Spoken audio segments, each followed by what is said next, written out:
বৃষ্টি হলে আপনার ভিজা বুড়াই শাস্তি দোকান করুন লাগে। বৃষ্টি হলে সময় আর কি বেচা কিনি একটু কমিও, আর বৃষ্টি না থাকলে একটু টুকটাক হয় বেচা কিনি।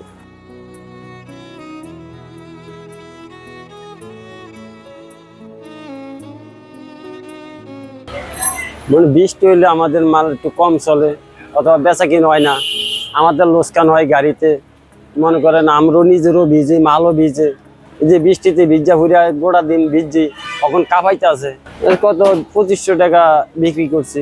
বৃষ্টিতে আমরা ভিজে মাল পচা যায়, নষ্ট হয়ে যায়, বেচতে পারি না, ব্যবসা খারাপ, লস হয়, কাঁচামাল হাওয়াই দেই, অনেক অনেক কষ্ট হয় আমরা চলা। ঢাকা শহরে থাকি, এটা খরচ আছে, খরচের দিক চিন্তা করে আমাদের এই দোকানগুলো করতে হয়। কষ্ট করে বৃষ্টির মধ্যেই আমরা কারণ বাজার থেকে মাল নিয়ে এসে এখানে বিক্রি করি। বৃষ্টির মধ্যে খুব কষ্ট যে আমরা ভালোভাবে ব্যবসা করতে পারতেছি না, ভালোভাবে বেচা কেনা করতে পারতেছি না, কাস্টমারেরও মানে নাই, ঢল নাই। আর বৃষ্টি না হলে কাস্টমারের একটা ঢল থাকে। উপর থেকে যখন বৃষ্টি নামে তখন অনেক মাল পচে যায়, বা যারা বড় লোক টাকা আছে ওদের তো খুশি আনন্দ, ওরা যেরকম ভাবে চলতে পারে, তো আমরা তো সেরকম ভাবে চলতে পারি না। তো দেখা যাচ্ছে অনেক মাল পচে যাচ্ছে, বা আমরা বৃষ্টিতে ভিজে এরকম ভাবে ব্যবসা করছি যে জ্বর, ঠান্ডা, সর্দি, কাশি অনেক কিছু হচ্ছে ইত্যাদি।